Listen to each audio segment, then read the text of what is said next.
¿Cómo están? Bienvenidos y bienvenidas a esta nueva clase de nuestra materia, técnicas psicométricas.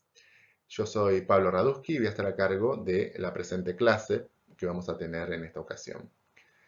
El tema de la clase de hoy retoma la unidad 1 de nuestro programa y es informe psicológico.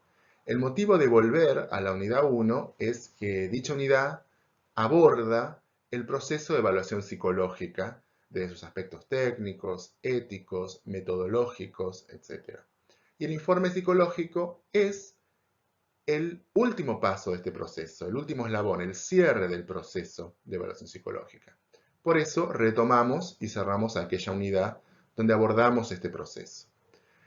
El motivo de ubicarla en este momento es para que esté cercano al informe que ustedes tendrán que hacer en el espacio de trabajos prácticos. En el marco del espacio de trabajos prácticos, ustedes han tenido que elaborar o estarán elaborando una carpeta de trabajos prácticos que es básicamente una evaluación psicológica, un cómo si de una evaluación psicológica real. Por lo cual, como cierre de dicha evaluación, tendrán que elaborar un informe que responda al objetivo que la carpeta plantea, ¿sí? Para el cual ustedes han estado recabando información con la aplicación de los instrumentos, de las técnicas que han visto en trabajos prácticos. Por eso mismo, en este momento veremos informe. Abordaremos aspectos teóricos del informe psicológico y también algunos aspectos prácticos que complementen y sumen lo que ustedes ya estarán viendo o habrán visto en el espacio de trabajos prácticos. Por eso mismo también mencionamos la unidad 4, que es la unidad en la que se incluyen los instrumentos, las técnicas y los tests que ustedes estarán viendo o habrán visto en el espacio de trabajos prácticos. La bibliografía de la clase de hoy es la que ustedes pueden ver en la filmina. Vamos a trabajar con el capítulo 10 del Manual de Evaluación Psicológica de Huela Casal y de Sierra. También vamos a trabajar con los capítulos 13 y 16 del Manual de Cohen y Swerlik de Pruebas y Evaluación Psicológica. Vamos a trabajar con los capítulos 1 y 2 del libro de Lichtenberger y otros autores, ¿sí? Que es claves para la elaboración de informes de evaluación. Y por supuesto nos referiremos a las fichas de los contextos que vamos a trabajar en la clase de hoy, porque recordemos también que un informe psicológico responde a un objetivo y un objetivo siempre está en función de un contexto de aplicación. En el caso de la clase de hoy vamos a trabajar con los informes psicológicos en el marco de los contextos clínico, laboral y jurídico, con lo cual cada uno de ustedes deberá referirse como bibliografía a la ficha del contexto correspondiente. Como mencioné en la filmina anterior, el informe psicológico es el último paso del proceso de evaluación psicológica. Entonces vamos a hacer un repaso de algunas cuestiones teóricas respecto de la evaluación psicológica que ya hemos abordado en las primeras clases, pero que resulta interesante y útil de retomar en la clase de hoy, porque justamente vamos a ver cómo se concluye este proceso. Recordemos que la evaluación psicológica es un proceso, es decir, que consta de varios pasos y arranca con un objetivo. Es decir, si yo les pregunto, ¿dónde comienza la evaluación psicológica? ¿Cuál es el primer paso de una evaluación psicológica? La respuesta no debería ser, por ejemplo, una entrevista, porque toda evaluación psicológica en la aplicación puede comenzar con una entrevista, pero una entrevista o cualquier instrumento ha sido seleccionado o diseñado en función de cierta información que queremos recolectar para responder a un objetivo. Es decir, que antes de una entrevista o antes de una técnica o de un test, hay un objetivo que yo quiero responder. Y en función de ese objetivo es que yo diseñé esa entrevista o seleccioné esa técnica o ese test. Entonces, una evaluación psicológica siempre inicia con un objetivo. Los objetivos pueden ser múltiples y están en general en relación con distintos contextos de aplicación. Hay objetivos que se relacionan más habitualmente con determinados contextos de aplicación de la psicología. Por ejemplo, el objetivo diagnóstico está más asociado a los contextos clínico y jurídico, mientras que un objetivo como el de selección está generalmente más asociado a contextos como el laboral o el deportivo. A su vez, objetivos como el de orientación pueden estar más asociados a un contexto como el educacional. Entonces tenemos distintos objetivos, algunos de ellos son los que mencioné, más otros como predicción, cambio, valoración. El objetivo de mi evaluación es evaluar la eficacia de un programa, de una intervención, de una acción que realicé sobre un sujeto o grupo de sujetos, y estos están en relación con distintos contextos, entre algunos ya nombré y otros como el neuropsicológico, el investigativo, el comunitario, etc. Entonces, como proceso siempre parte de un objetivo. A partir de ese objetivo, yo puedo seleccionar técnicas e instrumentos. Entre las técnicas más extendidas de la psicología, técnicas que no son test, son, por ejemplo, la observación y la entrevista. La observación y la entrevista son de las técnicas más difundidas y más utilizadas por los psicólogos en todos los contextos. Y justamente su ventaja tiene que ver con que permiten recolectar gran cantidad de información y que también son aplicables a todo objetivo y a todo contexto, es decir, son maleables y yo puedo utilizarlas como psicólogo en cualquier contexto o respecto de cualquier objetivo. A diferencia de otras técnicas, más específicamente los tests, que al ser mucho más estructuradas, suelen ser más específicas para algún objetivo o para algún contexto. Una vez que yo tengo el objetivo, debo seleccionar las técnicas con las que voy a recolectar la información. Recordemos que la evaluación psicológica es un proceso de recolección de información para poder tomar una decisión en función de un objetivo.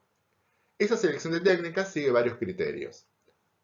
El primero es, en función del objetivo que debo responder, son las técnicas que yo voy a seleccionar, porque son las que me van a permitir recolectar la información para poder responder a ese objetivo. Pero también debo tener en cuenta otros criterios para seleccionar técnicas, que sean según lo que ya han visto en clases previas, que sean válidas, que sean confiables, que estén adaptadas a la población destinataria, a la población en la que yo quiero aplicar esos instrumentos, que yo tenga pericia, que sepa usar esos instrumentos, que se ajusten a las características de la población, por ejemplo, no utilizar un instrumento originalmente hecho para adultos en niños o en adultos muy mayores. Debo tener en cuenta diversos criterios para poder seleccionar esas técnicas. A continuación yo voy a aplicar las técnicas para recolectar datos. A medida que yo voy aplicando las técnicas, en general sí comenzamos con técnicas muy generales como la entrevista, que me permiten recolectar gran cantidad de información y formular las primeras hipótesis. Y luego con técnicas más específicas voy intentando contrastar esas hipótesis y evaluando si necesito aplicar nuevas técnicas para corroborar o no hipótesis que van surgiendo a lo largo del proceso. Finalmente, debo hacer un análisis integral de la información que recolecté, debo integrarla. Recordemos que un sujeto nunca son 6 o 7 técnicas, sino es una unidad, con lo cual debo integrar la información y poder leerla de forma global. Y finalmente, con esa información debo tomar una decisión en función del objetivo de evaluación que se me planteó, que se me presentó como profesional. El resultado de esa evaluación, los resultados finales de esa evaluación, la información final que yo integré y la toma de decisión se traduce en un informe. El informe es la herramienta mediante la cual yo comunico los resultados de la evaluación. Es decir, comunico un resumen de la información que recolecté y la decisión final que como profesional, como psicólogo o psicóloga, yo recomiendo, sugiero a quien haya solicitado el informe. Respecto del contexto clínico, la evaluación puede tener diversos objetivos. Los más habituales tienen que ver con el diagnóstico, con hacer una evaluación de la situación de salud mental o de sintomatología de una persona y poder evaluar si amerita intervención, qué tipo de intervención amerita, qué tipo de tratamiento es el más recomendable para esa situación, o sea, esa sintomatología que la persona demuestra o describe. También puedo querer evaluar la eficacia de un tratamiento, de una intervención, si realmente está mostrando los resultados esperados. O puedo también tener objetivos de orientación de las personas cuando, por ejemplo, no hablamos de cuestiones psicopatológicas, sino tal vez hablamos de aspectos del ciclo vital, crisis vitales o alguna otra situación de ese estilo. Los ámbitos en los que habitualmente hacemos evaluación en psicológica, en el ámbito clínico, tiene que ver con hospitales, centros de salud o propios consultorios si hacemos práctica privada. En general, los pasos de la evaluación reproducen a los que ya vimos anteriormente. Tenemos un objetivo de evaluación, que en general son estos que les mencioné, más otros posibles. Se realiza una entrevista, allí surgen las primeras hipótesis, ya que la entrevista, como dijimos, es un instrumento, es una técnica muy general que permite recolectar una gran cantidad de información y a partir de allí tener un panorama completo y amplio de la situación del sujeto para elaborar las primeras hipótesis que después podemos contrastar con pruebas objetivas más específicas. Algunas de las más utilizadas en el ámbito clínico son el MMPI, por ejemplo, para evaluar personalidad psicopatológica o sintomatología psicopatológica relacionada con la personalidad. WISE, para evaluar inteligencia, pero también nos da información acerca de algunas cuestiones psicopatológicas, ya que algunos cuadros psicopatológicos pueden afectar las funciones cognitivas de los sujetos. El VHS para evaluar desesperanza, el BDI para evaluar depresión y otros muchos instrumentos que se han construido para evaluar sintomatologías psicopatológicas específicas. Mediante estas pruebas yo puedo verificar las hipótesis que surgieron a partir de la entrevista y luego debo hacer una integración de la información, tomar una decisión en función del objetivo que se me planteó en un inicio y elaborar un informe. Exactamente igual que el proceso que describíamos en la filmina anterior. En el contexto laboral, en contraste, tenemos otros objetivos que son los más habituales. El más habitual es el objetivo de selección, ¿sí? Seleccionar sujetos para ocupar un puesto laboral con un determinado perfil de tareas, habilidades que se necesitan. También puede ser que sean personas que ya están trabajando en esa empresa o en ese ámbito laboral y lo que se está buscando es promocionarlas a un puesto de mayor jerarquía o con otras tareas diferentes.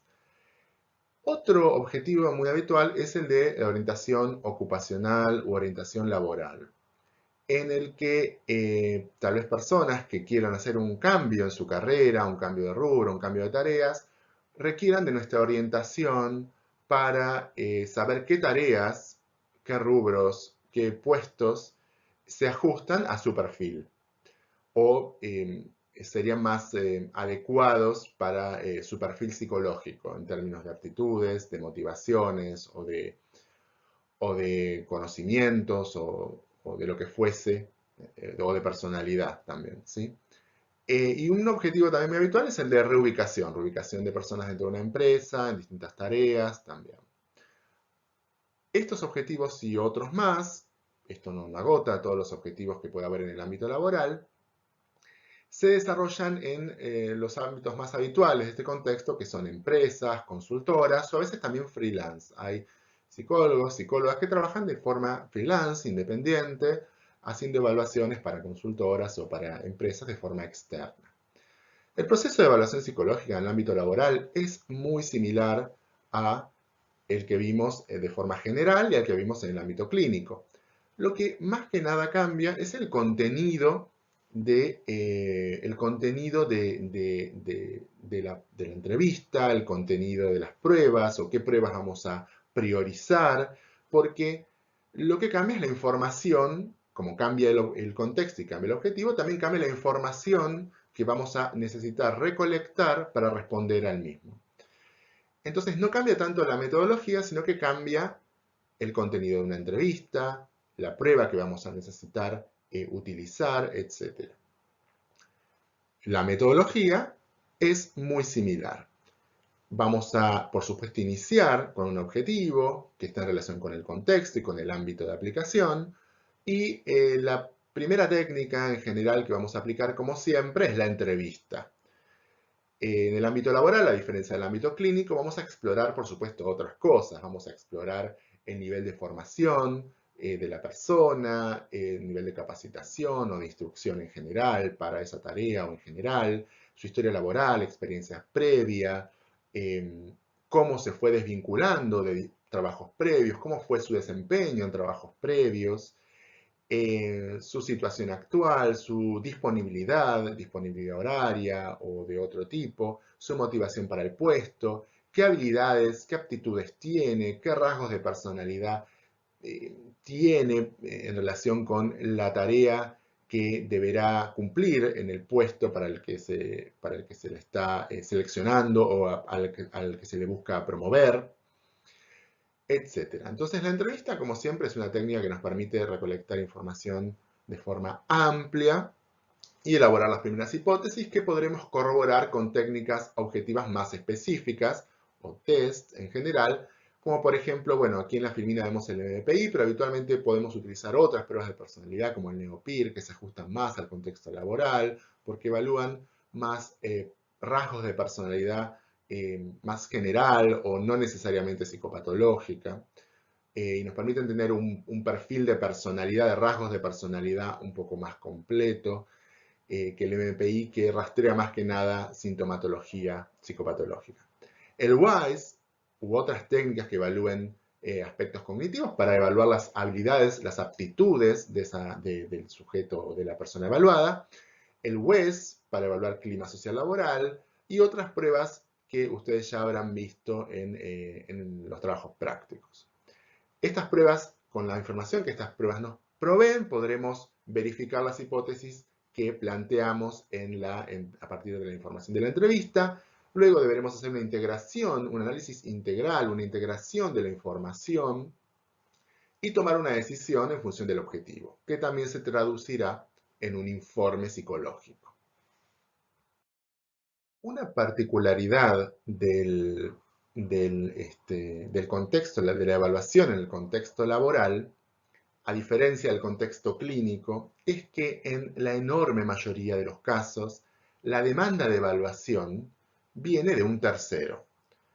Un área de recursos humanos de una empresa, una consultora, una agencia de selección. Es decir, en general, quien solicita la evaluación es una tercera persona, una tercera parte. A diferencia del contexto clínico, donde puede ser solicitado por una tercera parte, por ejemplo, un colega, un psicólogo clínico, una institución que nos pida hacer una evaluación del sujeto, diagnóstica, una evaluación clínica del sujeto, pero también muchas veces es el propio sujeto, la propia persona evaluada, quien demanda la evaluación. Por ejemplo, si nosotros somos los psicólogos clínicos que proveemos el tratamiento, posiblemente seamos nosotros mismos quien evaluemos a nuestro paciente o a nuestra paciente. En ese caso, es la propia persona evaluada quien solicita la evaluación, a quien también le proveerá luego el tratamiento en función de los resultados de la evaluación. Esta distinción es importante porque va a marcar una diferencia en cómo luego vamos a transmitir, vamos a informar los resultados de la evaluación, porque no es lo mismo informar a la propia persona evaluada que a un tercero, no es lo mismo informar a un profesional de la salud mental, a otro profesional psicólogo, que a una persona, un profesional de otra área, por ejemplo, recursos humanos o gerente de una empresa. Eso va a marcar una diferencia en cómo se van a informar los resultados, cómo se va a elaborar el informe. Las características del informe a partir de esto en uno y otro contexto van a diferir. Algo importante y específico del proceso de evaluación en el contexto laboral es la necesidad de elaborar un perfil del puesto. Es decir, la empresa en general nos provee qué tareas realiza la empresa o la consultora, debe tener en claro y definido qué tareas realiza una persona que ocupe el puesto para el que se está buscando un sujeto que lo ocupe. Esas tareas específicas del puesto, nosotros, a partir de esas tareas, nosotros como psicólogos tendremos que discernir e identificar qué rasgos de personalidad, qué aptitudes, qué habilidades, qué características psicológicas en general necesita un individuo para poder desarrollar esas tareas con éxito. O sea, qué características psicológicas o qué recursos psicológicos necesita tener un individuo para poder realizar los objetivos del puesto, las tareas del puesto adecuadamente y con éxito de acuerdo a los objetivos que la institución se proponga para ese puesto. Una vez que nosotros conocemos ese perfil y sabemos que la persona que ocupe tal puesto debería tener idealmente tales rasgos de personalidad, tales aptitudes en tal nivel, tales características, ahí podremos empezar el proceso de evaluación para hacer la selección o la promoción. En función de eso determinaremos las técnicas porque iremos a rastrear si los candidatos tienen esas características que hemos identificado como idealmente necesarias para desarrollar las tareas del puesto con un buen nivel de eficacia y de éxito. La evaluación en el ámbito laboral tiene también un poco de predicción, porque nosotros anticipamos que esas son las características que se requieren para desarrollar las tareas adecuadamente, las tareas del puesto adecuadamente, y rastreamos, hacemos un rastrillaje viendo si los candidatos tienen esas aptitudes, habilidades, rasgos de personalidad, etc. Eso nos va a poder predecir que determinadas personas pueden realizar, se adecúan al perfil necesario para el puesto y pueden realizar esas tareas con un buen nivel de eficacia y de éxito. Pero siempre estamos en un nivel predictivo. Nosotros podemos anticipar, podemos estimar que esas personas realizarán la tarea con éxito. De ahí a lo que efectivamente suceda, como sabemos, las variables psicológicas que intervienen son muchísimas y no podemos evaluarlas todas. Así que nosotros siempre hacemos de alguna forma en el ámbito laboral una evaluación de alguna forma predictiva. Como dijimos, son muchísimas las variables psicológicas que pueden intervenir para que una persona pueda realizar una tarea o un conjunto de tareas que un puesto implica con determinados niveles de eficacia, de éxito o alcanzando los objetivos que la institución se propone para ese puesto. En general, evaluamos tres grandes áreas. Evaluamos aspectos cognitivos, habilidades, aptitudes necesarias para poder desarrollar determinadas tareas, por ejemplo, capacidad atencional, capacidad de memoria, capacidad de organización, lo que se llaman las funciones ejecutivas también, capacidades de planificación, de organización de las tareas, de anticipación, capacidad de aprendizaje, estilos de aprendizaje, pero también capacidad para el aprendizaje, flexibilidad cognitiva, etc. Toda evaluación laboral debería incluir también la evaluación de aspectos cognitivos de los sujetos, pero también debería incluir aspectos de la personalidad, rasgos de personalidad.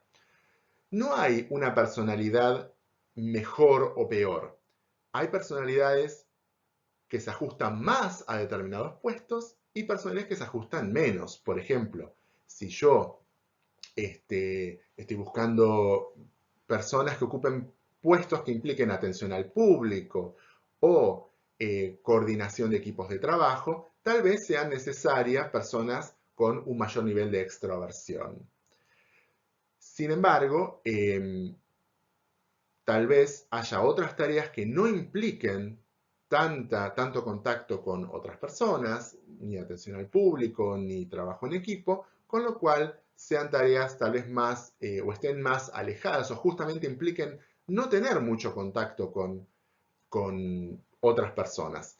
En ese caso, tal vez una persona extrovertida se podría aburrir o se podría sentir frustrada y personas con mayor nivel de introversión serían más adecuados para ese puesto.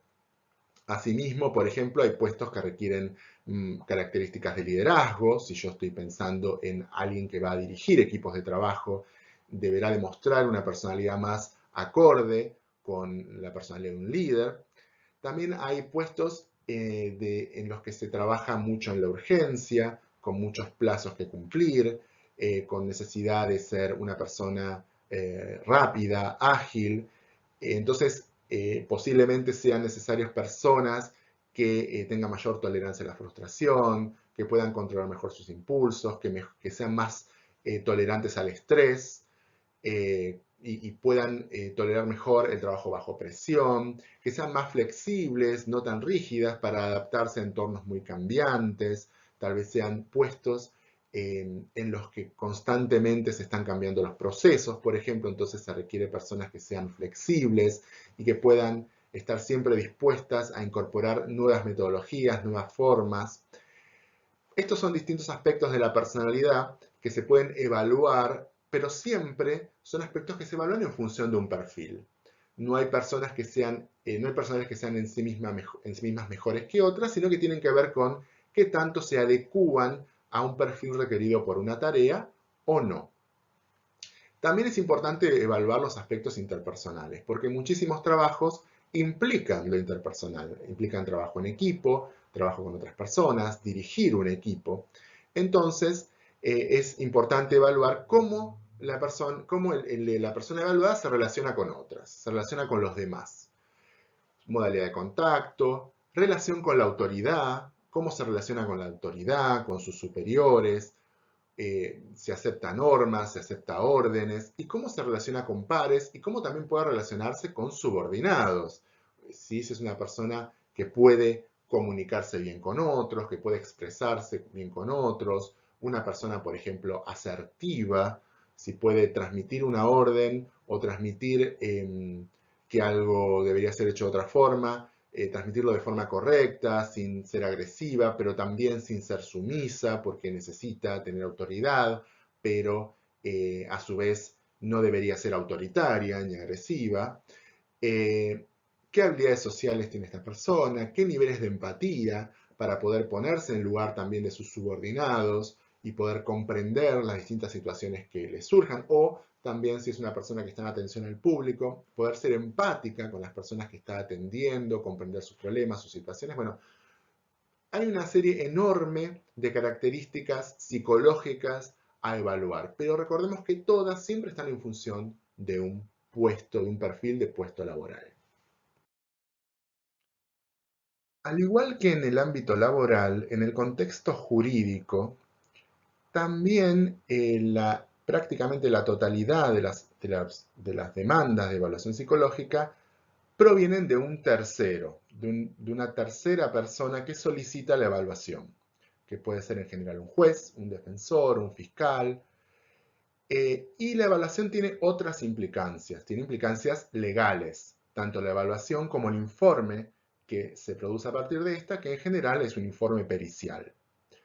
Como ustedes pueden ver en la filmina, hay una gran cantidad de objetivos, de puntos que pueden ser objeto de evaluación en el ámbito jurídico. Y todos ellos implican una toma de decisión importante. No es que uno como psicólogo necesariamente toma la decisión, pero sí a partir de la evaluación hacer recomendaciones, sugerencias, y en el caso del ámbito jurídico, la pericia tiene un valor legal de prueba importante. Con lo cual, la información que nosotros transmitamos y las recomendaciones que hagamos tienen un impacto en la vida de terceras personas. También en el ámbito clínico y en el ámbito laboral. En el ámbito laboral implica que una persona pueda tener o no un puesto de trabajo. En el ámbito clínico, que la persona pueda acceder o no al tratamiento más adecuado. Pero en el ámbito jurídico, los temas son mucho más sensibles. Con lo cual, tenemos los aspectos éticos de la evaluación tienen todavía muchísimo más relevancia. Y la calidad de la información que recolectamos, o sea, la calidad de los instrumentos que utilizamos para recolectar la información, porque la calidad de los instrumentos garantiza o no la calidad de la información, es fundamental, porque las sugerencias que hagamos, las decisiones que tomemos o las recomendaciones que hagamos en nuestro informe van a tener un impacto importante sobre las personas. Por ejemplo, podemos evaluar si la persona, el nivel de peligrosidad de la persona para sí, por ejemplo, si hay riesgo de, de autolesión o de suicidio, o para terceros, si nos pueden convocar para evaluar la responsabilidad criminal, si la persona estuvo en conciencia al momento de cometer el acto que se está juzgando, para hacer diagnóstico de evaluación de daño psíquico, para evaluar la posibilidad de libertad condicional y qué posibilidades hay de que esa persona se reinserte o qué factores pueden favorecer que esa persona se reinserte en su comunidad exitosamente y que no reincida en el delito. Podemos evaluar familias o niños en situación de adopción o familias candidatas a adopción, candidatas a adoptar, familias adoptantes, para evaluar si están en condiciones de recibir a ese niño en su hogar. Podemos evaluar situaciones de maltrato o abuso infantil, donde se nos puede convocar también para hacer pericias en este sentido. O sea, en el ámbito jurídico hay muchísimos puntos que requieren de evaluación psicológica y como vemos son puntos de muchísima sensibilidad, con lo cual la calidad de los instrumentos que utilicemos para poder a su vez garantizar la calidad de la información que recolectemos con ellos, tiene una base ética fundamental, al igual que en los otros contextos, pero con digamos, con un plus, porque son puntos muy sensibles a los que hay que responder en el ámbito jurídico. En el contexto jurídico, quien evalúa, sobre todo en lo referente a nuestra profesión, la psicología, es el perito. El perito es un auxiliar o un colaborador de la justicia, que mediante sus conocimientos profesionales específicos, en este caso sus conocimientos acerca de la psicología, aportan pruebas al proceso jurídico, ¿sí? Ayudando o colaborando a quien debe hacer justicia, en este caso el juez, a que pueda tomar una decisión informada. Esta es la figura que habitualmente adopta el evaluador, el psicólogo evaluador, en el contexto jurídico. Ahora que ya hemos visto las características específicas de cada uno de los contextos que nos proponemos abordar en la clase de hoy, podemos pasar a hablar acerca del informe psicológico propiamente dicho. Lo que hicimos en la primera parte de la clase fue resaltar aspectos característicos específicos de cada uno de los contextos y vamos a ver cómo esos aspectos condicionan las características del informe psicológico que deberemos producir en cada uno de ellos. O sea, cómo las características específicas de los contextos afectan o se reflejan en las características de los informes que habitualmente circulan en estos contextos. Lo que es importante comprender es que no hay una forma única de hacer un informe psicológico. El informe psicológico varía según el contexto, como vimos, pero también varía según las instituciones, según los lugares de trabajo en los que nos insertemos, que muchas veces solicitan formatos específicos, solicitan no solo formatos, sino contenidos específicos,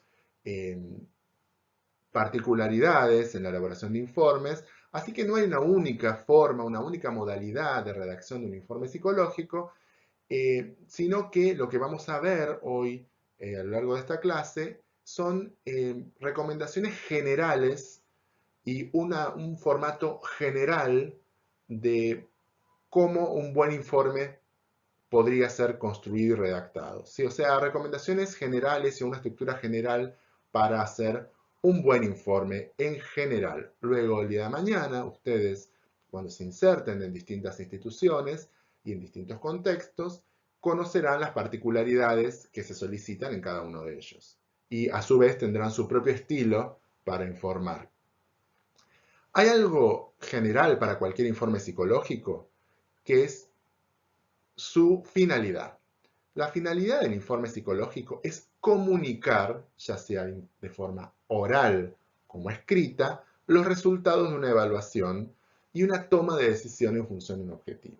Es decir, el informe psicológico tiene como finalidad comunicar.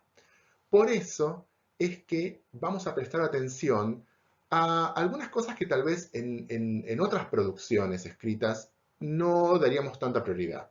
Por ejemplo, la redacción. La redacción, el formato, la forma en que la información está, la manera, el orden en que la información está presentada, las palabras que se utilicen, los términos, pasan a ser muy importantes.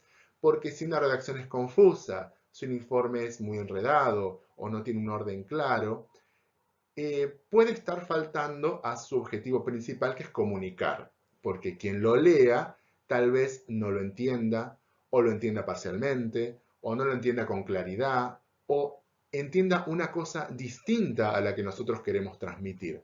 Por eso, como su objetivo principal es comunicar, entonces el formato, la forma, la redacción, el orden, los términos pasan a tener una importancia central. También es importante entender que un informe psicológico es una síntesis de la evaluación. Nosotros a lo largo de una evaluación psicológica, y ustedes en sus carpetas de trabajos prácticos lo podrán ver, recolectamos muchísima información, porque las técnicas, ya la entrevista recolecta mucha información y las técnicas después continúan recolectando más información todavía, el resto de las pruebas que administremos. Con lo cual, la cantidad de información a la que llegamos al final de un proceso de evaluación muchas veces es grande. El informe debe presentar una síntesis de eso, por muchos motivos. Primero, porque un informe muy extenso no cumple con su función de comunicar, porque justamente al ser extenso es muy difícil que las personas tengan el tiempo, el momento para leer tanta información. Además, porque la información central que la persona que lee el informe o que pidió el informe está necesitando puede quedar perdida en un montón de información irrelevante, muy interesante tal vez desde un punto de vista psicológico, pero no relevante para lo que quien demandó el informe necesita. O sea, no relevante para el objetivo. Es decir, que un trabajo que tenemos que hacer al elaborar un informe es sintetizar, resumir y jerarquizar a información que es importante, es relevante, es fundamental para responder al objetivo que se nos pidió, y otra información que puede ser muy interesante, pero es accesoria. No es lo mismo el recorte que haremos si nuestro objetivo es selección de personal que el recorte que haremos si nuestro objetivo es recomendación de un tratamiento. La información que se necesita para responder a cada uno de ellos es diferente, aunque el sujeto sea el mismo y nos haya dado una única información. Entonces, hay que hacer dos trabajos, síntesis y resumen, porque el informe debe ser breve para que sea leído de forma ágil y rápida, y jerarquización, es decir, debemos distinguir la información prioritaria, central, importante en relación con el objetivo, y aquella información que es accesoria y que no amerita tener un lugar en el informe. La pregunta que nos podemos hacer siempre al responder un informe es: si yo elimino esta información, ¿el objetivo se continúa respondiendo igual? Si nuestra respuesta es sí, tal vez esa información sea accesoria. Si nuestra respuesta es no, esto es fundamental para sustentar mi toma de decisión, y mi toma de decisión está muy ligada a este dato, entonces ese dato debe permanecer en el informe. Y por supuesto, todo informe psicológico debe contener la respuesta al motivo de consulta. Los informes psicológicos pueden ser orales y escritos. Habitualmente los hacemos escritos, pero también podrían ser orales. Y en este caso es una entrevista de devolución.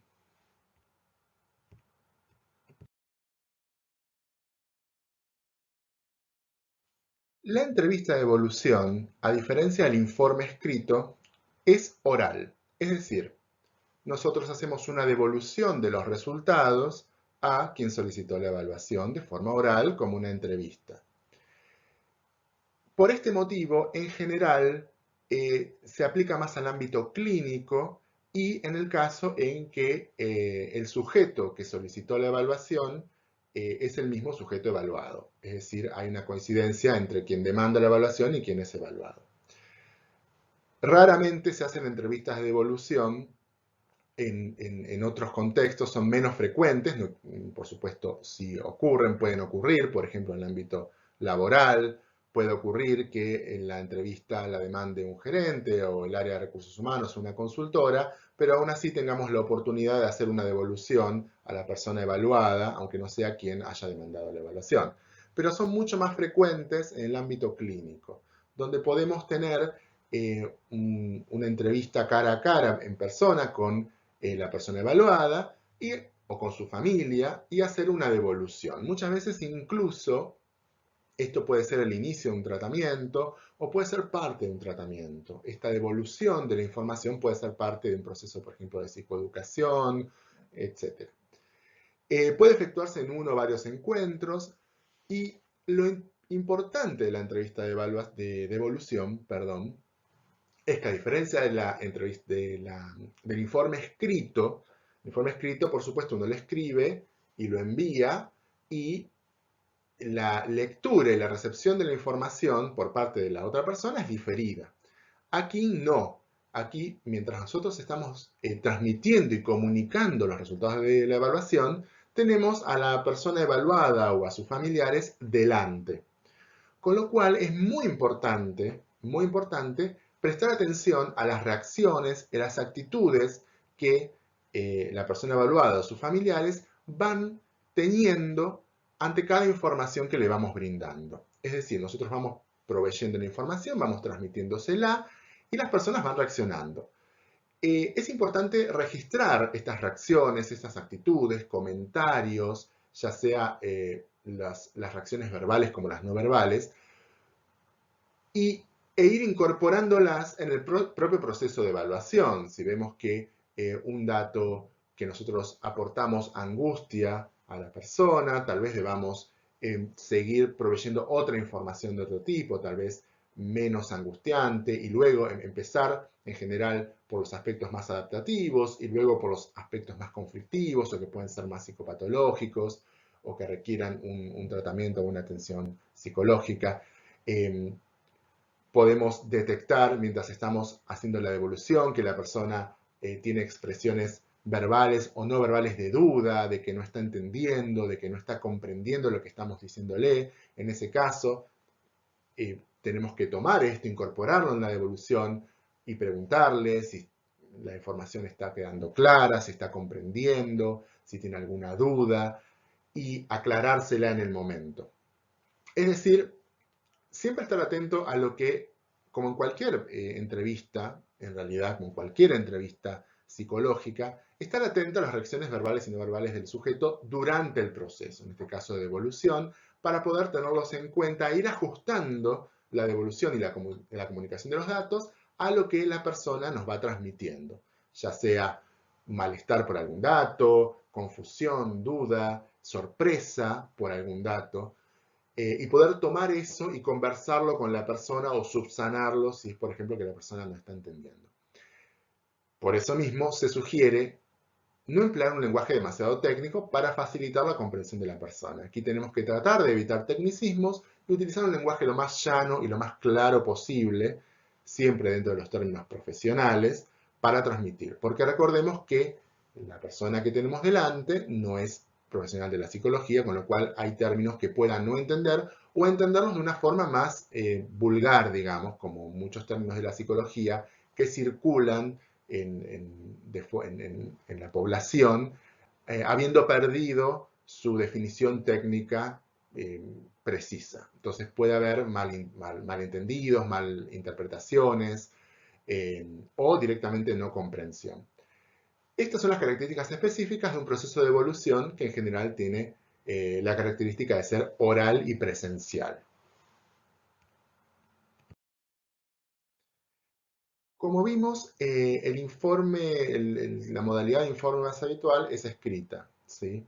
En general, en el ámbito laboral se provee un informe escrito, también en el ámbito jurídico se provee un informe escrito, que en general es una pericia.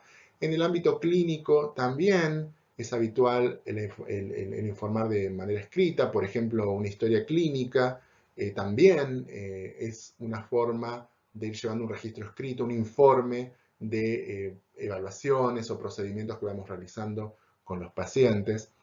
El informe escrito también tiene muchas clasificaciones. Como les dije anteriormente, no hay una única forma de hacer un informe, no hay una única manera, ni una única modalidad, ni una única estructura. Nosotros vamos a comentarles una forma muy general que puede ser útil en la mayoría de los ámbitos e instituciones, pero en realidad informes escritos puede haber tantos como profesionales haya, porque además cada uno tiene su propio estilo en cómo informa y comunica los datos, más allá de la estructura que una institución o un contexto nos solicite. Hay informes que están más basados en teorías, entonces la estructura con la que va informando los resultados tiene que ver con las dimensiones, con los factores o con la estructura de esa teoría. Hay informes que están basados en técnicas, entonces también informan de acuerdo a las técnicas o sea, dedican un apartado para cada una de las técnicas que se aplicaron o dentro de una misma técnica para las distintas, por ejemplo, si informáramos solo el WISE, distintos apartados para los distintos aspectos cognitivos que se evaluaron con el WISE, con los distintos subtests, o informes basados en problemas, donde toda la información está focalizada en un problema específico. Independientemente de la modalidad, nosotros ahora vamos a ver algunas características o algunas recomendaciones, algunas características de los informes escritos, que como les decía antes pueden ser útiles para cualquier contexto, y algunas recomendaciones para hacer un buen informe escrito. Bueno, aquí, como les decía antes, tenemos algunas características y recomendaciones para hacer un buen informe escrito. No agotan todas, no son exhaustivas, pero sí son algunas que consideramos que son muy importantes a tener en cuenta al momento de elaborar un informe psicológico. Vamos a ir una por una con ellas, desgranándolas, ¿sí? En primer lugar, recordemos que el informe es parte y a su vez resultado del proceso de evaluación. Es decir, es parte porque es el último paso del proceso de evaluación. Necesariamente, si hicimos la recolección de la información y el análisis y la integración, necesitaremos comunicar esos resultados y también comunicar la toma de decisión. Entonces, es parte lógica del proceso de evaluación y también su resultado, porque transmitimos los resultados y la toma de decisión que se desprende de los datos obtenidos en este proceso. El informe tiene que ser relevante. ¿Qué significa que sea relevante? Que toda la información que esté incluida allí permita, todo el contenido permita responder al objetivo y arribar de forma lógica a la toma de decisión que nosotros estamos proponiendo, o a las recomendaciones o sugerencias que nosotros estamos proponiendo.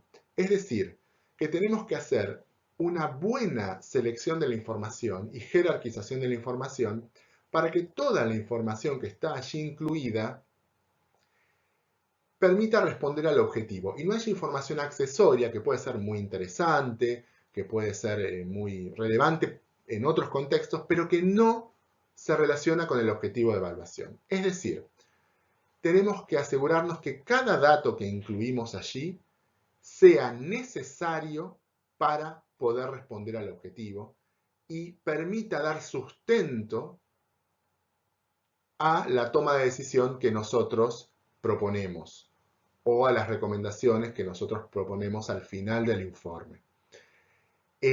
Esto significa que no tiene que haber, que toda la información tiene que ser relevante y que no tiene que haber información de más. Es decir, el informe ha de ser necesario. Es decir, las personas deben poder utilizar ese informe para poder tomar una decisión. Quien ha solicitado la evaluación debe poder tomar ese informe y tomar una decisión en función de él. Con lo cual hay que afinar mucho las capacidades de jerarquizar y seleccionar información.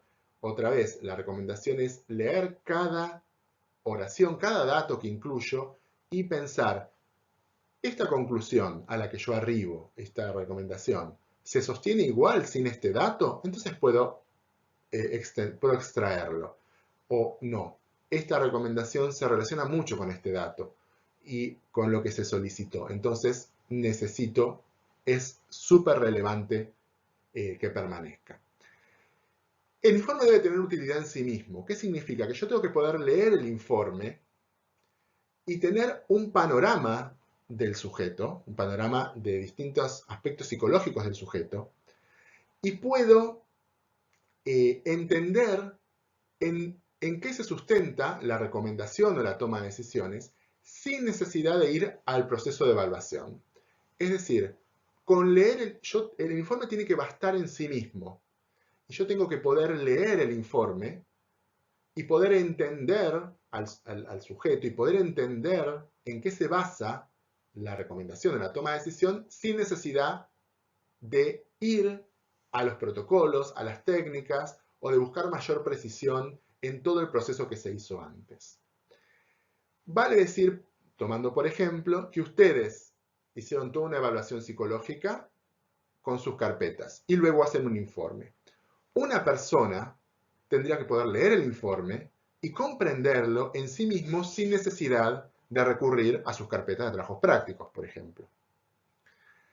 El informe debe ser riguroso, veraz y objetivo. Debe ser científico. Es decir, cada dato que nosotros agregamos debe estar sustentado, o sea, cada inferencia, cada información que incluimos en el informe debe estar sustentado en un dato objetivo obtenido en el proceso de evaluación.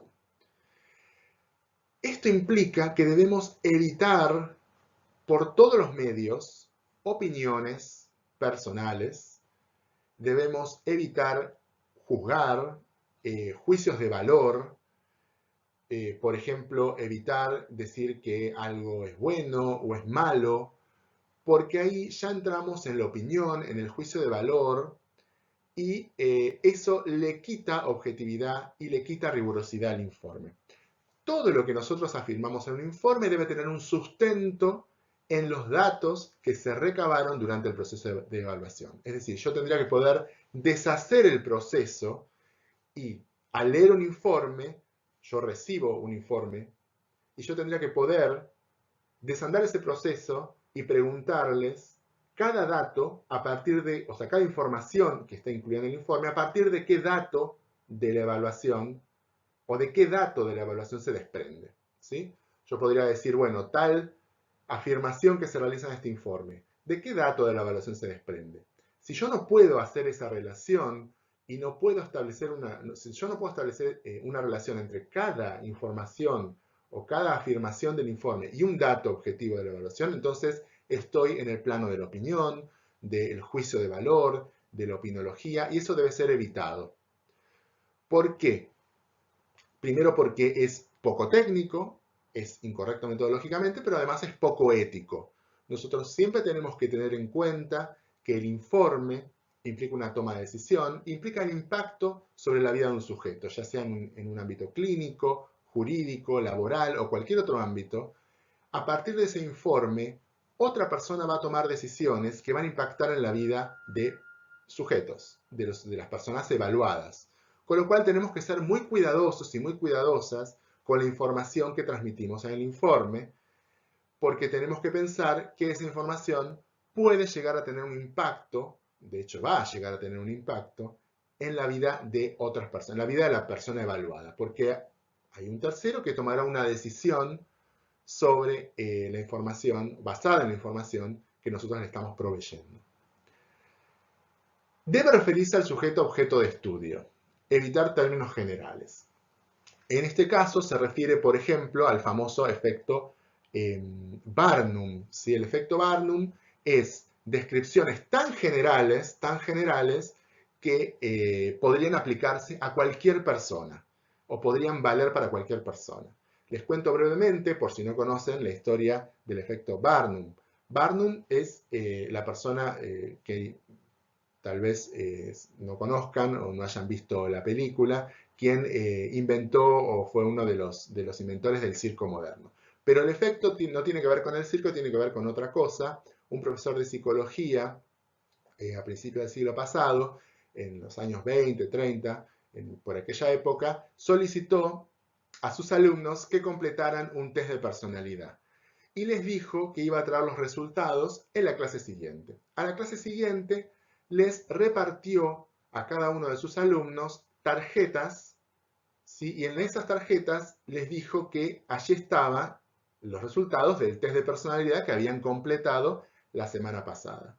Les pidió que cada uno lea su tarjeta y diga a la clase si lo que estaba allí descrito, la personalidad que estaba allí descrita, se aplicaba a ellos, es decir, si lo que estaba allí descrito los describía la personalidad de cada uno. La mayoría afirmó que sí, que los resultados del test que estaban allí escritos describían su personalidad. Luego, el profesor les pidió que cada uno diga lo que estaba escrito en las tarjetas y resultó que todas las tarjetas decían lo mismo. Bueno, esto es lo que sucede, este es el efecto Barnum. Descripciones tan generales, que son por ejemplo las que se utilizan habitualmente o las que podemos leer a veces en los horóscopos y demás, que son tan generales que se podrían aplicar a cualquier persona. Eso es lo que tenemos que evitar, que el informe sea tan general que podría aplicarse a nuestro sujeto evaluado, a la persona que evaluamos, como a cualquier otra persona. Debe estar realmente singularizado, debe de ser una descripción particular del sujeto que hemos evaluado. A su vez, el informe debe tener coherencia interna. ¿Qué significa? Que no debe haber contradicciones. A veces pasa que en la evaluación hay resultados entre técnicas que pueden ser contradictorios. Bueno, esto puede suceder, es algo dentro de lo posible, que un instrumento nos diga una cosa y que otro nos dé un resultado que aparentemente es contradictorio con el anterior. Nosotros no podemos transmitir esa contradicción al informe. Esa contradicción tenemos que resolverla nosotros. No podemos dejar que la resuelva quien lee después el informe. Nosotros tenemos que tomar una decisión, resolver esa contradicción y transmitir una única información coherente. Es decir, no puedo decir en una parte del informe que la persona es introvertida y luego decir que tiene una gran cantidad de amigos y que le gustan las fiestas y disfruta de las relaciones interpersonales. Es decir, puede ser ambas cosas, puede que la persona sea introvertida en algunos contextos y otros no, etc. Pero puesto así, puede sonar contradictorio. Quien lo lee no sabe finalmente si quien tiene adelante o quien describe ese informe es o no, es extrovertido o no. O sea, suena contradictorio en un primer momento. Somos nosotros quienes tenemos que poder desgranar con más detalle y explicar con más detalle para que eso no suene contradictorio y que efectivamente describa al sujeto. Además debe ser comprensible. Como ya dijimos, el informe es un instrumento para comunicar. Si el informe por algún motivo no es comprensible, no está cumpliendo su función, con lo cual no está cumpliendo la función de comunicar, con lo cual no sirve. Ser comprensible implica que esté bien redactado de una manera clara, comprensible, que el contenido esté bien organizado de una forma lógica que permita a quien lee ir siguiendo un hilo, que le permita ir integrando la información y que utilice términos ajustados a quien lo lee. Si la persona destinataria del informe es un colega psicólogo, no hay problema en que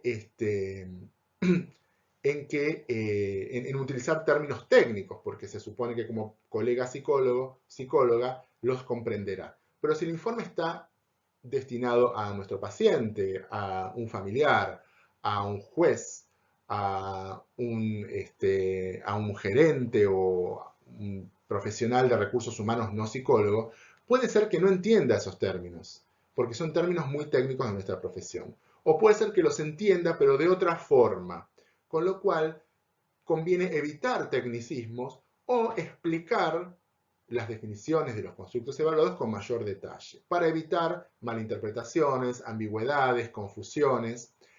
Ser comprensible implica también que el informe no solo es comprensible a la lectura, sino que no es ambiguo, que es bien concreto y que no se presta a otras interpretaciones diferentes de lo que nosotros queremos transmitir. También debe estar abierto a la interdisciplina, debe poder ser comprensible, pero también debe permitir la acción a otras profesiones. Tiene que tener sentido en el contexto que se usa. Esto es importante. Los informes tienen que estar adecuados a los contextos en los que van a ser leídos. Por eso mismo no es lo mismo un informe para el contexto laboral que un informe para el contexto clínico, ni mucho menos un informe pericial. Y tenemos que tener en cuenta los aspectos éticos. Esto es fundamental y retomamos los temas de clases anteriores, donde hemos visto las pautas éticas para la elaboración psicológica y la elaboración de informes. Los aspectos éticos tienen que ver con, por ejemplo, el resguardo de la confidencialidad. Recordemos que nosotros tenemos un deber ético de confidencialidad con las personas evaluadas. Lo que la persona nos provee de información es en principio confidencial. Algo de esa información podrá ser transmitida a un tercero, a un juez, a un gerente de una empresa, de recursos humanos, etc. Pero tenemos que tener cuidado de no informar de más, porque la persona se presta a una evaluación con un objetivo. Por ejemplo, ser elegido para un puesto. Entonces nos brinda información con ese objetivo. A veces nos brinda más información que no tiene que ver con el objetivo. Nosotros tenemos que transmitir solo la información que responde al objetivo. Porque si transmitimos información extra de más que no está contribuyendo a responder al objetivo de evaluación, podemos estar incurriendo en una falta ética por violar la confidencialidad. Porque el sujeto nos provee información para responder a un fin, que es seleccionarlo para un puesto. Si nosotros informamos otro tipo o proveemos otro tipo de información que no tiene que ver con el puesto o que no tiene que ver con la selección o con el perfil del puesto buscado, podemos estar violando la confidencialidad de la información. Otros aspectos éticos tienen que ver también con qué información transmitimos o no, pero en función del posible uso que se le dé al informe. Recordemos siempre que la información que nosotros incluyamos en el informe y las recomendaciones que hagamos van a sustentar la toma de decisiones que terceros van a hacer sobre la persona evaluada. Con lo cual tenemos que ser muy criteriosas sobre qué información incluimos y no, para no sesgar la decisión de que esa tercera persona tenga que tomar. Tratar de ser cuidadoso con los términos, tener un enfoque más salugénico, tratar de poner en primer lugar los aspectos más adaptativos, saludables, conservados, y luego los aspectos más conflictivos o los aspectos deficitarios por los que recomendamos no darle un puesto, por ejemplo.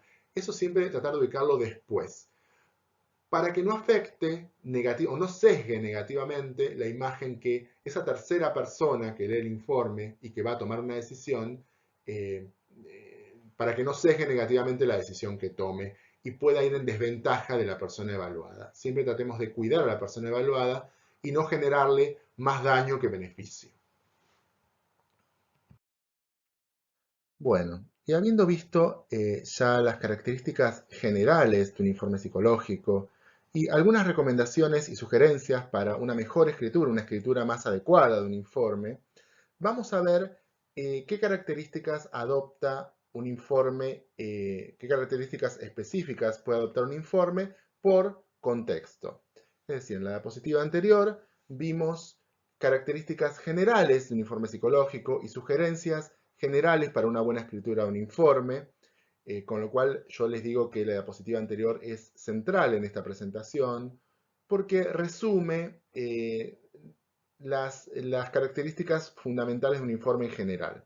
Ahora vamos a ver en esta última parte a analizar algunas características específicas que adopta un informe de acuerdo al contexto, en relación con el contexto en el que está hecho, ¿sí? Algunas características singulares. Vamos a arrancar con el contexto clínico. El contexto clínico es el único contexto donde habitualmente podemos hacer también una devolución a la persona evaluada. Un informe en un contexto clínico puede venir demandado por un tercero, por ejemplo, un colega o una colega psicólogo, psicóloga o psiquiatra, como puede venir demandado por la propia persona evaluada. Por ejemplo, si la persona evaluada, si nosotros además de evaluadores somos psicólogos clínicos, una persona viene a nosotros pidiendo asistencia, pidiendo nuestros servicios como psicólogos clínicos, pidiendo atención. Entonces nosotros, como primera parte de la atención, hacemos una evaluación para conocer cuáles son las áreas conflictivas, posibles presencia de sintomatología y demás, que nos permita luego tomar decisiones acerca de cuál es el mejor tratamiento, el tratamiento más adecuado o el abordaje más apropiado para esa persona y su problemática específica. Entonces puede ser que también sea demandado por la persona evaluada. En cualquiera de los casos, siempre, ya sea que sea la propia persona quien demanda la evaluación, como que sea una tercera persona, psicólogo, psiquiatra, siempre es recomendable hacer una devolución a la persona evaluada. Por muchos motivos, incluso legales, éticos, pensemos que la persona tiene derecho, la persona evaluada tiene derecho a conocer su diagnóstico o su situación de salud o a tener acceso a la información acerca de su salud, en este caso mental. Entonces, si la persona evaluada es quien demanda, por supuesto va a haber una instancia de evaluación. Pero si es una tercera persona quien demanda, por ejemplo, psicólogo o psiquiatra, entonces también es recomendable que haya una instancia de devolución oral a la persona acerca de los resultados del informe. Pensemos que esto implica prestar mucha atención a los términos que se utilizan. Si la persona que solicita el informe es una colega psicólogo, psicóloga, psiquiatra, podemos utilizar términos técnicos porque son colegas y entienden de los términos específicos técnicos de nuestra profesión, que es la psicología. Entonces, en teoría deberían poder entender, y de hecho hasta yo les diría que es deseable, porque la terminología técnica, los términos más técnicos, justamente están más libres de ambigüedades, ¿sí? Son más precisos. Eso es lo que logra, hay un acuerdo en una profesión para utilizar ciertos términos y qué significan ciertos términos y poder tener una comunicación más clara entre los profesionales de una profesión específica. Pero si nosotros estamos comunicando los resultados a un paciente, por ejemplo, a la persona evaluada, desde ya muchísimas veces no van a ser psicólogos y psicólogas. Con lo cual es muy importante que adecuemos el lenguaje y los términos para que sean comprensibles para la persona. Esto ya lo vimos antes respecto de la entrevista de devolución, que es necesario adecuar los términos para que sean comprensibles para la persona evaluada. Pero esto también vale para todos los otros contextos. Pensemos que fuera del contexto clínico, o sea, hablando del contexto laboral o jurídico, por ejemplo, en la mayor parte de los casos, los destinatarios van a ser personas que no son profesionales psicólogos. Entonces, también es importante adecuar los términos para otros profesionales. Pensemos que en el ámbito laboral va a ser, por ejemplo, un gerente o una persona a cargo del área de recursos humanos que podría eventualmente ser psicólogo o psicóloga, pero muchísimas veces podría no serlo. Y en el ámbito jurídico va a ser un juez, va a ser un fiscal, un defensor, que no son psicólogos. Entonces, en todos esos casos también tenemos que adecuar la terminología para que sea comprensible, porque recordemos que un informe tiene como objetivo comunicar. Si el informe tiene términos que no son comprensibles para la persona destinataria, entonces no está cumpliendo su función de comunicar, porque la otra persona no está entendiendo lo que se quiere decir, ya que el informe contiene términos incomprensibles para ella. Por lo tanto, la adecuación de la terminología a la persona destinataria, términos técnicos cuando corresponde y términos no técnicos, simplificados, definidos, cuando la persona no es psicóloga, por ejemplo, es parte fundamental de servir al fin del informe, que es comunicar. Pero también porque a veces podemos utilizar términos técnicos que para nosotros son muy claros y que han sido adoptados por el gran público, digamos, por la gente no psicóloga. Muchísimos términos de la psicología se utilizan, digamos, vulgarmente, o han sido adoptados por la gente no psicóloga en general, que se utilizan de forma cotidiana, pero con otros términos, con otras definiciones, con otros significados. Entonces, incluir una palabra técnica, un término técnico, un informe, no solo puede hacer el informe menos comprensible para el otro, sino que es peor, puede llevar a malas interpretaciones. O sea, que el otro interprete algo diferente a lo que nosotros queríamos transmitir e informar, ya que maneja una definición de esa palabra, digamos, más vulgar o más lejana de la definición técnica propia nuestra de la psicología. Incluso yo les diría que entre psicólogos también a veces conviene definir, porque en nuestra profesión no siempre hay acuerdo en la definición de los términos. Por ejemplo, inteligencia es un término cuya definición varía de acuerdo al marco teórico, y es así con muchos términos de la psicología. Las definiciones pueden variar de acuerdo al marco teórico que el profesional adopte.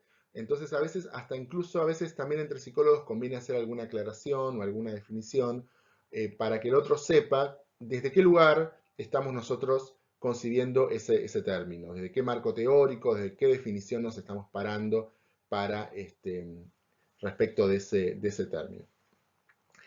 El informe tiene que ser útil, y esto es fundamental. Uno tiene que pensar que cada dato que está en el informe tiene que servir a la persona destinataria para poder tomar decisiones. En el ámbito clínico, el informe tiene que poder dar cuenta a quien lee de cuáles son las áreas de conflicto de la persona, si hay presencia de sintomatología, cuál es. O sea, básicamente tiene que dejar bien en claro cuál es o son el o los problemas de la persona evaluada. Y en función de eso, cuáles son los posibles mejores tratamientos. Digamos, si yo soy un psicólogo clínico y recibo un informe de un colega que evaluó, yo voy a querer saber cuál es el área de conflicto, cuáles son qué sintomatología, si hay sintomatología presente, cuál es, porque yo necesito saber cuál es la problemática o las problemáticas de la persona sobre las que yo debería trabajar, y si tiene más de una, cuál debería priorizar, con cuál debería trabajar primero, cuál debería abordar después, y sobre todo, qué tipo de problemáticas son para poder definir cuáles son los mejores tratamientos o abordajes para esa persona en función de su problemática. Y también si esa persona cuenta con algún recurso social, personal, que pueda yo incorporar a mi abordaje para hacer una intervención también teniendo en cuenta los recursos de la persona. Entonces es fundamental que el informe sea útil para que la otra persona pueda tomar decisiones. En este sentido, tenemos que pensar que cada frase del informe debería poder ser tomada por el otro para poder decidir, por ejemplo, cuál es la problemática, cuál es el mejor abordaje, qué tratamiento sería el mejor para esta persona o qué intervención. Y por último, también es importante que el informe sea salugénico. Esto no solo para el contexto clínico, sino para todos los contextos, ¿sí? Nosotros tenemos que pensar que a partir de lo que dice el informe, otros van a tomar una decisión. Y tal vez en un contexto clínico sea importante, pero en otros contextos cobra aún más relevancia. Pensemos que de un informe laboral, quien lee va a decidir si esa persona va a tener o no un trabajo. En una pericia, un informe jurídico, va a haber una decisión acerca de si una persona es o no juzgable, si una persona está o no en condiciones de adoptar. O sea, la otra persona que lee va a tomar decisiones importantes sobre la persona evaluada, que van a afectar mucho la vida de la persona evaluada. Por eso es muy importante cómo nosotros presentamos a la persona del informe, cómo la describimos, qué cosas incluimos. Enfoque salugénico es no solo poner los aspectos deficitarios, las aptitudes que no tiene, las problemáticas que tiene. No solo eso debemos incluirlo porque no podemos negar si la persona tiene un área de conflicto, tiene síntomas de algún tipo, si la persona no cuenta con habilidades para un puesto o con aptitudes, si la persona realmente cuenta con áreas deficitarias, debemos informarlo. No podemos ocultar información, debemos informarlo si es relevante para el objetivo de evaluación. Pero junto a eso también tenemos que dar cuenta de todos los aspectos positivos que la persona tiene, de todos los recursos, de todas las áreas conservadas, áreas saludables, ¿sí? Porque si nosotros hacemos demasiado hincapié solo en lo negativo, podríamos estar contribuyendo a sesgar la decisión que el otro tome acerca de la persona evaluada. Si nosotros, por ejemplo, en un informe laboral solo ponemos los aspectos deficitarios, lo que la persona no sabe o las habilidades que no tiene o por qué una persona no se le da el puesto, eh, estamos contribuyendo básicamente a que no le den ese puesto y tal vez no le den ningún otro. Es decir, tengamos mucho cuidado y lo salugénico no solo tiene que ver con lo técnico, sino también tiene que ver con lo ético, con pensar que a partir de esa información hay una tercera persona que va a tomar decisiones que van a afectar la vida de la persona evaluada. Con lo cual es muy importante pensar cómo la presentamos. Informar los aspectos negativos, psicopatológicos o deficitarios o como fuese, si es algo relevante para el objetivo, debemos informarlo. Pero eso no implica que no debamos también mostrar todos los aspectos positivos, conservados. Pensando en un informe laboral, por ejemplo, tal vez al día de hoy la persona no cuente con las habilidades para acceder a un puesto, no cuente con las características para acceder a un puesto. Pero siempre podemos dejar, por ejemplo, abierta la puerta para que mediante entrenamientos, capacitaciones, más tiempo de experiencia, formación, etcétera, pueda aspirar a ese puesto en el futuro o pueda aspirar a otro puesto más acorde a sus características, ¿sí? Así que hay que tener mucho cuidado en mantener este enfoque salugénico. Ahora vamos a ver en la estructura del informe cómo podemos hacerlo. Conocidas ya las características específicas de un informe en el contexto clínico, que como habrán visto no difieren mucho de las características generales, vamos a ver una estructura tipo para escribir un informe en este contexto. Esto no significa que esta sea una estructura universal inamovible, es simplemente una estructura que es la más habitual, en general adopta este formato, pero por supuesto, como aclaré en alguna otra parte de la clase, los formatos pueden cambiar de acuerdo a las distintas instituciones, distintos lugares de trabajo, incluso a su propio estilo, el propio estilo que ustedes adopten como profesionales informando.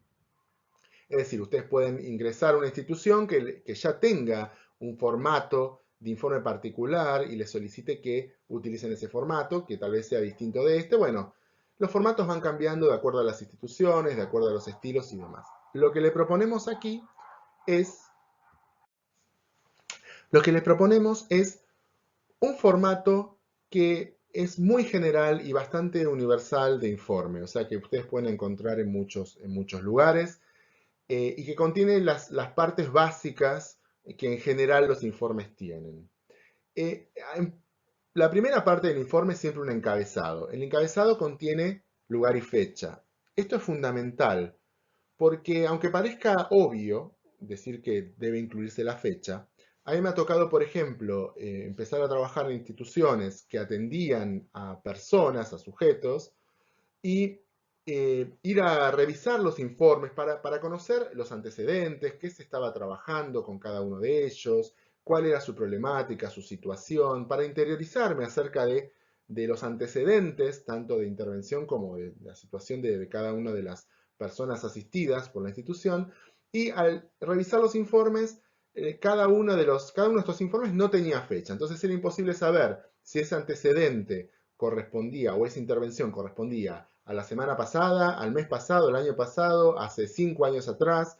Era muy difícil saber de cuándo era esa información. Y por supuesto es absolutamente fundamental saber si lo que está ahí escrito es una situación que ocurrió hace 3 días o ocurrió hace 5 años. Obviamente no es lo mismo.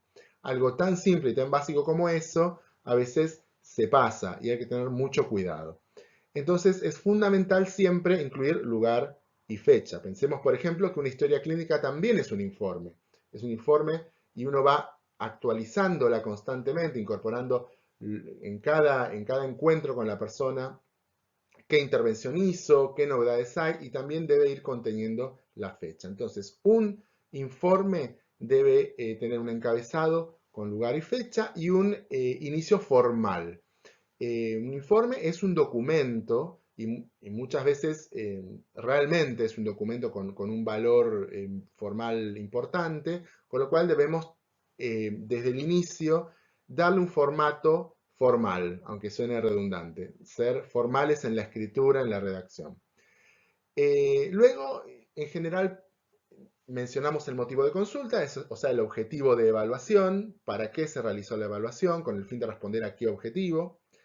Luego detallamos los datos del evaluado, esto es fundamental, tenemos que presentar resumidamente los principales datos de la persona, presentarla para quien lo lee la conozca o tenga resumidamente su presentación, pero los datos de la persona evaluada siempre son en relación con el contexto de evaluación y con el objetivo.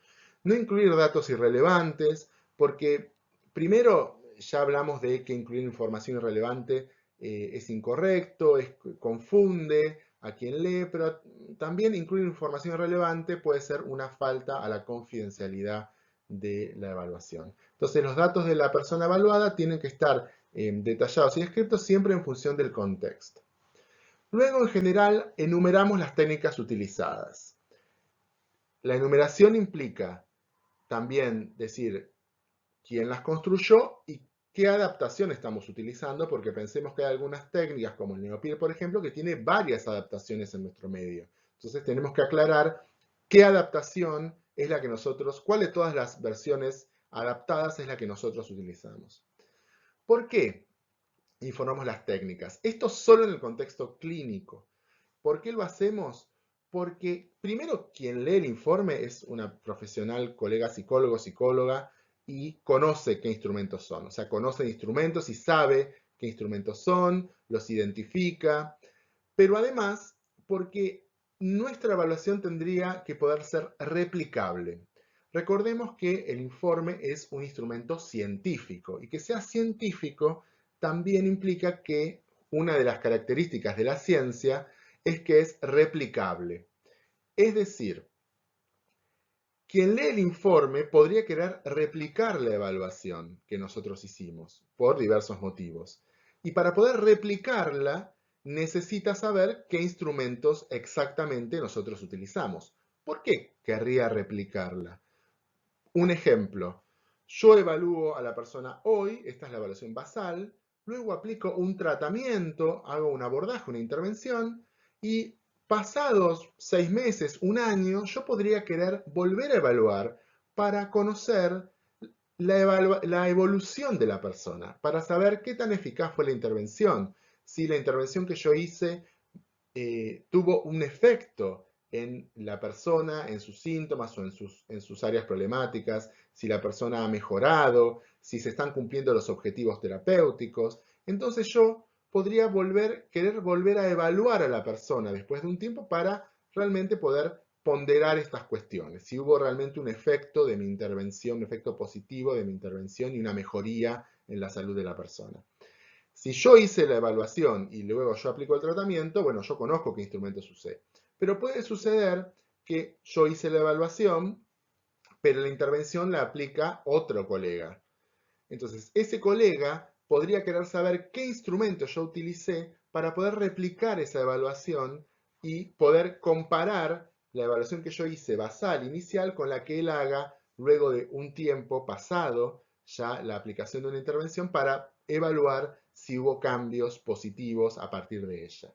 Por supuesto, para que ambas evaluaciones sean comparables, la basal con la evaluación luego de un tiempo, para que ambas sean comparables, deben haber aplicado los mismos instrumentos. Por eso es que mencionamos las técnicas utilizadas. A continuación, se hace un pequeño resumen de las conductas observadas. En general, lo que aquí se intenta detallar es el acercamiento de la persona ante la evaluación. ¿Cuál fue la actitud ante la evaluación? Y otras cuestiones importantes que hayamos observado. Por ejemplo, la expresión verbal, cómo se comunica la persona, su actitud general ante la evaluación, el vocabulario que utiliza. Bueno, podríamos querer detallar muchísimas cuestiones observadas, pero todas tienen que ver con el objetivo. Es decir, aquí también incluimos observaciones hechas a lo largo de la evaluación, pero que sean pertinentes y estén en relación con el objetivo. Luego viene el cuerpo del informe, que es los resultados y la integración de los resultados. Aquí dos cuestiones importantes. Primero, tenemos que presentar la información de una manera coherente y ordenada. Es decir, se tiene que poder percibir un orden en la presentación de la información. No podemos hacer ensaladas ni mezcolanzas, sino que realmente tenemos que respetar un orden en cómo vamos presentando los datos. Porque si no, se vuelve incomprensible y confuso para quien lee y el informe pierde su capacidad de comunicar, su objetivo que es comunicar, ya no comunica. ¿Qué orden le podemos dar a la información? Podemos ordenarla por constructo, por técnica.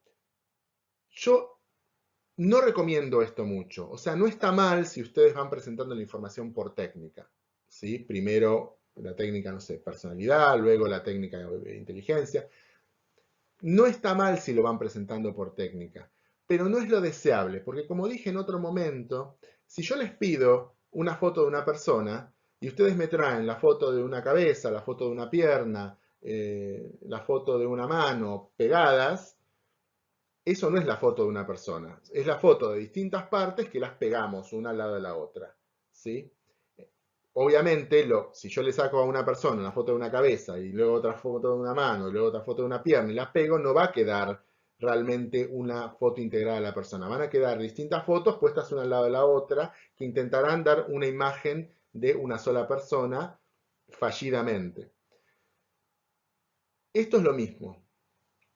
Aquí, si ustedes presentan la información por técnica o por constructo, corren el riesgo de estar presentando facetas separadas de una persona.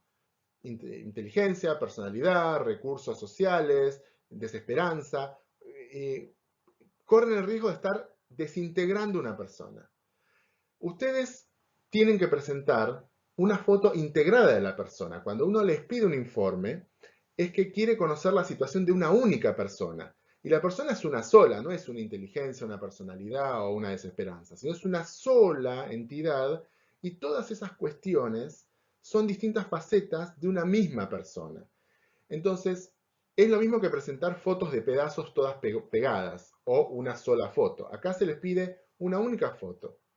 Con lo cual la información debe estar integrada. Si ustedes presentan la información desintegrada o aislada por constructo o por técnica, corren el riesgo de estar presentando la imagen de 6 personas distintas, o 6 partes distintas de las personas, pero sin realmente lograr mostrar una imagen unitaria, coherente y única, ¿sí?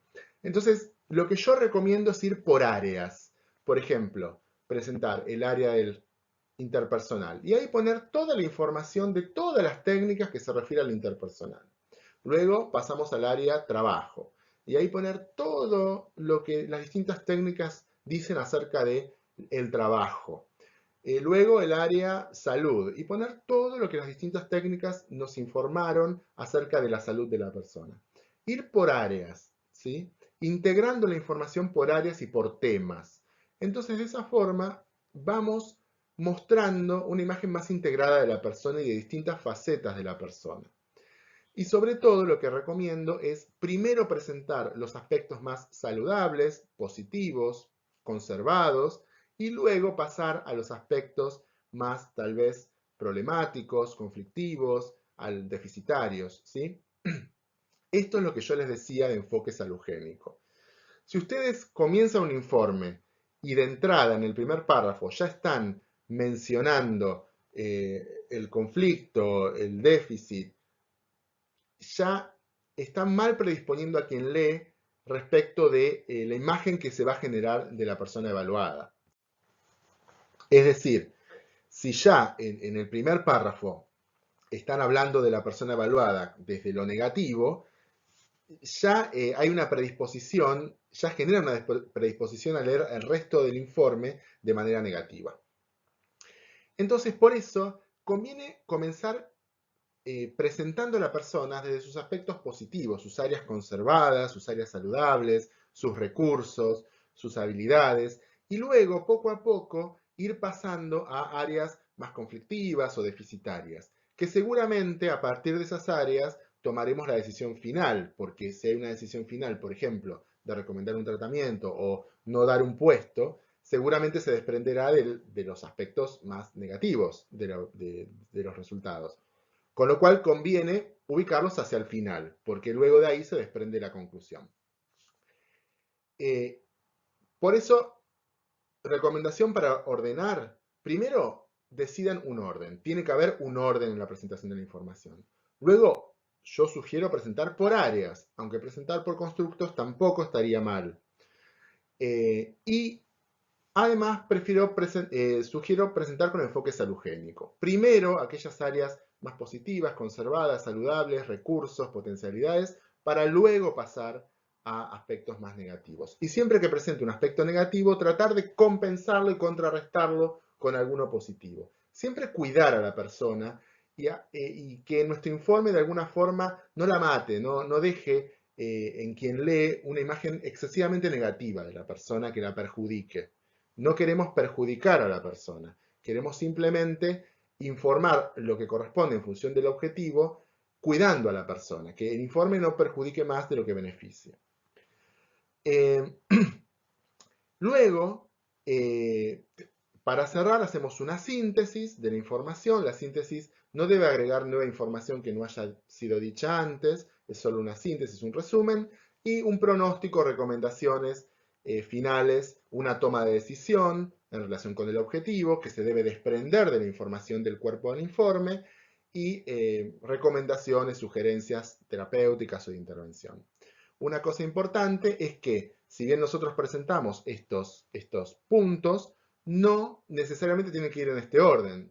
El encabezado siempre va al principio, por supuesto, pero podemos comenzar presentando a la persona evaluada, luego el motivo de consulta, luego las técnicas, o el motivo de consulta, los datos, las conductas observadas, luego las técnicas. O sea, en la primera parte el orden puede variar.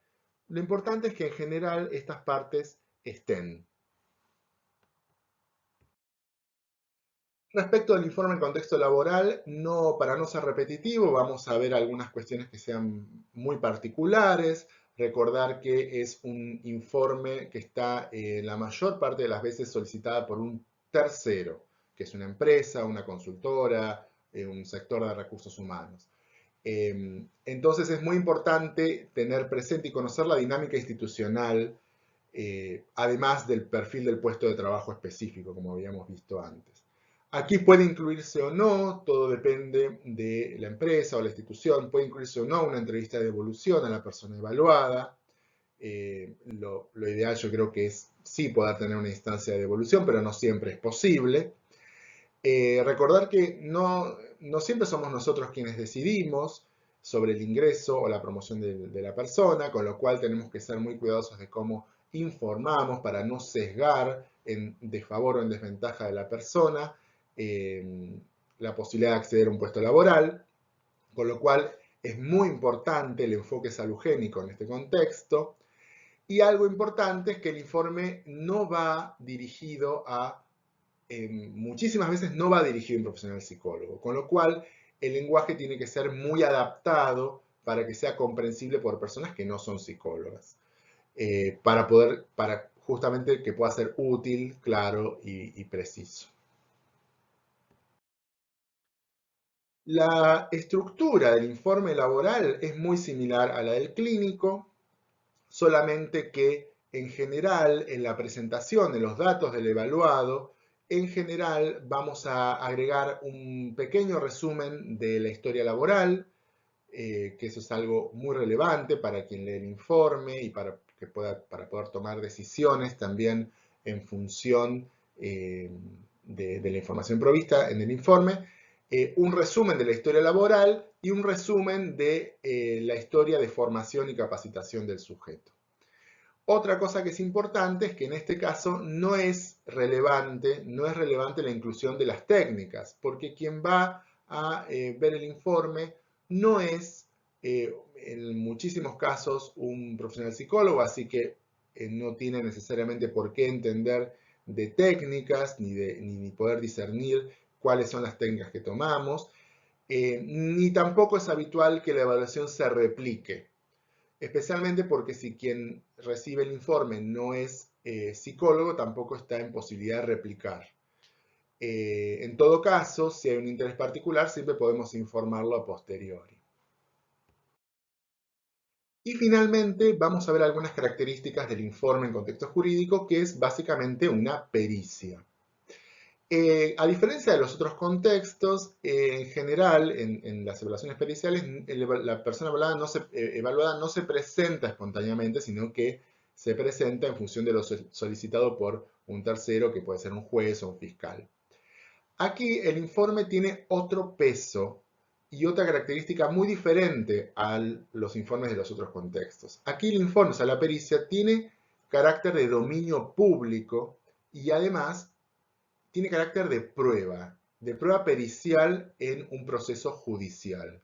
Con lo cual, cada cosa que allí se afirma, cada cosa que allí se informa, tiene otro peso mucho mayor. Tenemos que ser muy cuidadosos en qué informamos y en cómo lo informamos. Por eso es que es fundamental que la pericia esté muy centrada en los puntos de pericia. Es decir, esté muy centrada en responder a aquellas cosas específicas que el juez o el fiscal o quien sea haya solicitado. En general, se solicitan puntos de pericia muy específicos. Ahí abajo tenemos algunos relacionados con inimputabilidad, con atenuantes, con libertad condicional, daño psíquico. O sea, se solicitan cosas muy específicas. Y lo importante es responder a esos puntos y a nada más. Ser muy cuidadosos con la información que se provee, porque la información que allí se provee tiene otro carácter, mucho más delicado, digamos, que la información que se provee en informes en otros contextos. ¿Por qué es importante centrarse en los puntos de pericia? Porque si nosotros brindamos información extra que no es fundamental para responder a esos puntos, podemos estar incurriendo en una falta a la confidencialidad y al secreto profesional.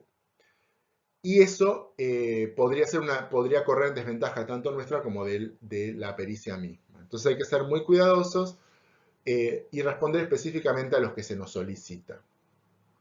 Por supuesto, todo lo que allí, con mucha más razón todavía, todo lo que allí se afirma tiene que estar bien fundamentado en los datos de la evaluación. Es decir, cada dato que se cada afirmación que se hace en un trabajo pericial, en un informe pericial, debe poder tener un dato objetivo de la evaluación que lo respalde, para poder decir que cada afirmación está bien sustentada. Y Por supuesto, como nos dirigimos a, en general, jueces o fiscales, tenemos que utilizar un lenguaje adecuado, un lenguaje claro, muy preciso, que sea muy inequívoco, que para nada ambiguo, para evitar cualquier riesgo de malinterpretación y pensando que siempre que nos van a leer profesionales no psicólogos. Recordemos que el perito no toma decisiones, sino que es un asesor, recolecta información para ayudar, para asesorar a, por ejemplo, el juez en su toma de decisiones, en el proceso judicial. Y aquí vemos un ejemplo de una estructura típica de un informe pericial, ¿sí? Empezamos con, por supuesto, lugar y fecha siempre, el encabezamiento es muy formal, se responde a los puntos de pericia solicitados, se informan las técnicas administradas, aquí es importante informarlas, porque sí podrían preguntarnos frente a cada afirmación cuál es la fuente que la sustenta, la síntesis diagnóstica, conclusión y recomendaciones y el cierre y la firma de la pericia. Y en esta última filmina podemos ver un ejemplo del inicio de una pericia. Aquí podemos ver el encabezado, como habíamos dicho antes, y a continuación los puntos de pericia solicitados por un juez a ser respondidos en este informe, para que ustedes tengan un ejemplo de una pericia, o de cómo se inicia una pericia en realidad. Bueno, espero que la clase haya sido de mucha utilidad y nos veremos en alguna futura clase y también en algún foro para responder consultas. Hasta luego, ha sido un gusto.